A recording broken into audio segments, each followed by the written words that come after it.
आज जो लोग ये कह रहे हैं कि सेना में 4 साल नौकरी करने के बाद अग्निवीरों का भविष्य अंधकार में चला जाएगा, उन लोगों को हम अमेरिका का उदाहरण देना चाहते हैं। अमेरिका में भी इसी तरह एक निर्धारित समय अवधि के लिए युवाओं को वहां की सेना में भर्ती किया जाता है और वहां लगभग 80% सैनिक अपनी सेवा के 8वें वर्ष में ही रिटायर हो जाते हैं। ध्यान से सुनिएगा आप, अमेरिका में 8 साल के अंदर अंदर 80% सैनिक रिटायर हो जाते हैं। यानी 20 साल में कोई युवा अमेरिका की सेना में शामिल अगर हुआ है तो वो 28 वर्ष की उम्र तक रिटायर हो जाता है और ऐसे सैनिकों को इसके बाद वहां पेंशन भी नहीं मिलती है। तो फिर क्या अमेरिका के ये पूर्व सैनिक भी अपने जीवन में कुछ और काम नहीं कर पाते और हमेशा बेरोजगार बने रहते हैं? इसका जवाब है बिल्कुल नहीं। वर्ष 2021 में अमेरिका के पूर्व सैनिकों की बेरोजगारी दर सिर्फ 4.4% थी और यह आंकड़ा वहां की राष्ट्रीय बेरोजगारी दर से भी काफी कम था। इसे आप ऐसे समझिए कि अगर अमेरिका की सेना में 8 साल की नौकरी करने के बाद 100 सैनिक रिटायर हुए तो उनमें से लगभग 96 सैनिकों को बाद में दोबारा नौकरी मिल गई। यानी सामान्य लोगों की तुलना में पूर्व सैनिकों को नौकरी ज्यादा आसानी से मिल जाती है क्योंकि वो स्किल्ड होते हैं, उनमें अनुशासन होता है, उनमें लीडरशिप क्वालिटीज होती हैं, वो शारीरिक रूप से फिट होते हैं और वो कठिन से कठिन चुनौतियों का सामना करना जानते हैं। आर्मी की जो ट्रेनिंग होती है वो बहुत प्रीमियम ट्रेनिंग होती है। ऐसी ट्रेनिंग आपको कहीं भी बाहर बड़े से बड़े कॉलेज में नहीं मिलेगी। इसलिए यह बात गलत है कि भारतीय सेना में 4 साल नौकरी करने के बाद हमारे अग्निवीर बेरोजगार हो जाएंगे। इसका मतलब यह है कि उन्हें अपनी काबिलियत पर भरोसा ही नहीं है। हमारे अग्निवीरों को अपनी काबिलियत पर भरोसा रखना चाहिए। उन्हें इस बात का विश्वास होना चाहिए कि वो काबिल हैं, उनके पास स्किल है और वो कहीं भी नौकरी कर सकते हैं, चाहे प्राइवेट सेक्टर में या सरकार में। इसके अलावा इजराइल में भी हर नागरिक के लिए 3 साल तक वहां की सेना में भर्ती होना अनिवार्य है।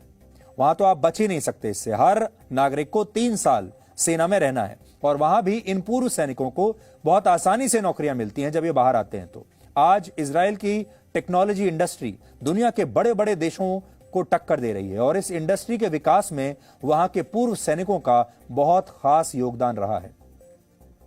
यहां हम अपने देश की सरकारों से भी एक बात आज कहना चाहेंगे।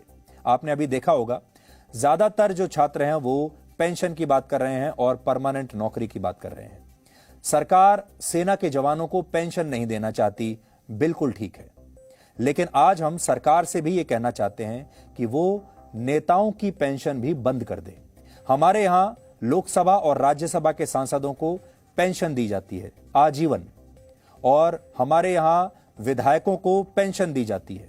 2018 में हमारे देश के पूर्व लोकसभा और राज्यसभा सांसदों को पेंशन देने पर 70 करोड़ रुपए खर्च हुए थे। इसके अलावा हमारे देश में विधायकों को भी पेंशन मिलती है। तो सरकार को अगर इन छात्रों को एक सही मैसेज देना है तो सरकार को पेंशन की यह व्यवस्था अब समाप्त कर देनी चाहिए और इन छात्रों के सामने, देश के युवाओं के सामने, देश के लोगों के सामने एक मिसाल पेश करनी चाहिए। आज अगर आप सड़क पर जाते हैं तो सबसे बड़ा तर्क जो ये युवा दे रहे हैं वो ये है कि सरकार हमें तो पेंशन नहीं देना चाहती, लेकिन नेताओं को पेंशन कैसे मिल रही है। तो ये एक अच्छा सुझाव हो सकता है। सरकार चाहे तो अब नेताओं की पेंशन जो है हमेशा के लिए बंद कर सकती है और यकीन मानिए, हो सकता है कि सरकारी खजाने में बहुत ज्यादा बचत ना भी हो, लेकिन इसे जो संदेश जाएगा देश के लोगों में और देश के युवाओं में वो बहुत ही जबरदस्त होगा, बहुत सकारात्मक होगा। हमारे देश में 17 से 24 साल के लगभग 21 करोड़ युवा हैं, जबकि सेना के तीनों अंगों में जो खाली पद हैं उनकी संख्या सिर्फ 1.5 लाख है। यानी इस हिसाब से देखें तो सेना की एक नौकरी के लिए हमारे देश में 17 से 24 वर्ष के 1400 युवा योग्य हैं। यानी 1400 लोगों पर सेना की एक नौकरी है, 1400 लोगों पर एक नौकरी। अब अगर हम ये मान लें कि इनमें से 1/3 युवा भी सेना में जाना चाहते हैं तो इस हिसाब से भी सेना की हर नौकरी के लिए 466 लोगों की लाइन है। यानी ये लाइन बहुत लंबी है। कोई भी युवा सेना के साथ 3 कारणों से आज जुड़ना चाहता है हमारे देश में। हमारा देश अमेरिका से अलग है, हमारा देश चीन से अलग है, हमारा देश किसी भी और देश से अलग है, इसलिए हमारी सेना भी अलग है, हमारे सैनिक भी अलग हैं। तो हम अलग क्यों हैं ये समझिए। पहली बात, सेना की नौकरी हमारे यहां बहुत ही सम्मानजनक नौकरी मानी जाती है, उसके साथ सम्मान जुड़ा है। जब कोई व्यक्ति सेना में जाता है तो समाज में उसे बहुत इज्जत की निगाह से देखा जाता है।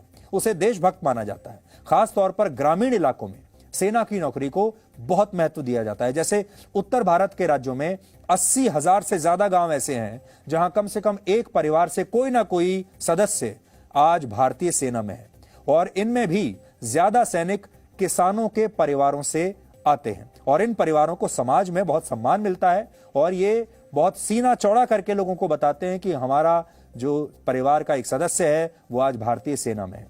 तो ये बहुत ही सम्मानजनक बात है हमारे देश में, जो दूसरे देशों में नहीं है। दूसरा, सेना की नौकरी में सामाजिक सुरक्षा के साथ साथ आर्थिक सुरक्षा है। सेना में नौकरी करने पर अच्छा वेतन मिलता है, कई तरह के भत्ते मिलते हैं, सुख सुविधाएं मिलती हैं, और 15 साल की नौकरी के बाद पेंशन भी मिलती है, जिसकी वजह से ग्रामीण इलाकों के युवा सेना को लाइफ लॉन्ग करियर के तौर पर देखते हैं। उन्हें एक सामाजिक सुरक्षा तो मिलती है, आर्थिक सुरक्षा भी मिलती है, सुविधाएं बहुत है। और तीसरी है देशभक्ति। जो लोग सेना में हैं उन्हें सबसे बड़ा देशभक्त माना जाता है, और मानना भी चाहिए, क्योंकि हमारे सैनिक देश की रक्षा करने के लिए अपने प्राणों की आहुति देने से भी कभी पीछे नहीं हटते। और कहा जाता है कि हमारे देश के जो सैनिक हैं वो पैसे के लिए नहीं बल्कि अपनी देश की रक्षा करने के लिए, उनके खून में है ये, इसलिए वो सेना में भर्ती होते हैं। यानी आप देखेंगे तो भारत की सेना और बाकी देशों की सेना में ये बहुत बड़ा फर्क है। चीन में और हम में क्या फर्क है? हमारी जो सेना है वो देशभक्ति के जज्बे से भरी हुई है, बहुत मोटिवेटेड है, लेकिन चीन में ऐसा नहीं है। चीन के जो सैनिक हैं वो सिर्फ एक नौकरी कर रहे हैं, उनमें देशभक्ति की कोई भावना नहीं है। ये बहुत बड़ा फर्क है। जो दूसरे देशों की सेनाओं के जवान हैं वो प्रोफेशनल फाइटर्स की तरह काम करते हैं, जबकि हमारे देश के सैनिक देशभक्ति के जज्बे से भरे होते हैं, उससे प्रेरित होते हैं। यहां एक और बात आपको समझनी है कि ग्रामीण इलाकों के जो युवा सेना में भर्ती होना चाहते हैं वो शारीरिक रूप से भी बहुत फिट होते हैं, लेकिन समस्या यह है वो शरीर से तो फिट हैं लेकिन स्किल्ड नहीं होते। यानी इसके पीछे स्किल्ड ना होना भी एक बहुत बड़ी वजह है। फिलहाल सेना में 10वीं और 12वीं कक्षा पास करने वाले युवा नौकरी के लिए आवेदन दे सकते हैं, और भारत सरकार के आंकड़ों के मुताबिक इस समय देश में हर साल 12वीं कक्षा पास करने वाले छात्रों की संख्या तेजी से बढ़ी है। वर्ष 2000 में 99 लाख छात्र 12वीं कक्षा में पास हुए थे। सोचिए, लगभग 1 करोड़ छात्र हर साल, जबकि अब हर साल लगभग 3 करोड़ बच्चे 12वीं पास करके नौकरी की तैयारी में जुट जाते हैं। इसे आप ऐसे समझिए कि आज ये 3.5 करोड़ छात्र सेना में खाली पड़े 1 लाख से ज्यादा रिक्त पदों के लिए योग्य हैं। 1 लाख पद हैं और 3 करोड़ बच्चे हैं। हालांकि यहां समस्या यह है कि भारत में जिन छात्रों के पास ग्रेजुएशन की डिग्री है या जिन्होंने 12वीं कक्षा पास की है, उनमें से काफी ज्यादा मात्रा में छात्र स्किल्ड नहीं है। उनके पास कोई स्किल नहीं है, हुनर कोई नहीं है, और यही वजह है कि ऐसे छात्र सेना में और भारतीय रेल की नौकरियों के लिए ज्यादा प्रयास करते हैं, क्योंकि इसमें ज्यादा कठिन परीक्षा नहीं होती और किसी भी तरह की स्किल सेट की आवश्यकता नहीं है, सिर्फ फिटनेस होनी चाहिए, और ये नॉन टेक्निकल जॉब्स होती हैं। सबसे बड़ी बात ये कि ये पक्की नौकरी है, इसमें पेंशन है। यानी ये वो छात्र हैं जिनके पास डिग्री तो है लेकिन उनकी इस डिग्री का प्राइवेट सेक्टर में कोई महत्व नहीं है, और प्राइवेट सेक्टर में उन्हें इतना पैसा इस डिग्री के आधार पर कोई नहीं देगा। इसलिए ये सब जो बच्चे हैं ये सरकारी नौकरी लेना चाहते हैं। यहां बात सिर्फ सेना की भी नहीं है, रेलवे, सरकारी बैंक, सरकारी विभाग, राज्य सरकारों की नौकरियों के लिए भी हमारे देश के युवाओं के बीच जबरदस्त रेस लगी हुई है। सबको सरकारी नौकरी चाहिए। अब आप सोचिए, दिन भर हमारे देश के लोग सरकार को गालियां देते हैं, दिन भर सरकार की आलोचना करते हैं, सरकार के अस्पताल में जाना नहीं चाहते, सरकार के स्कूल में पढ़ना नहीं चाहते, सरकार की बस में जाना नहीं चाहते, सरकार की कोई चीज लेना नहीं चाहते, लेकिन नौकरी सबको सरकार की ही चाहिए। सच यह है कि हमारे देश में सरकारी नौकरियां ज्यादा हैं ही नहीं।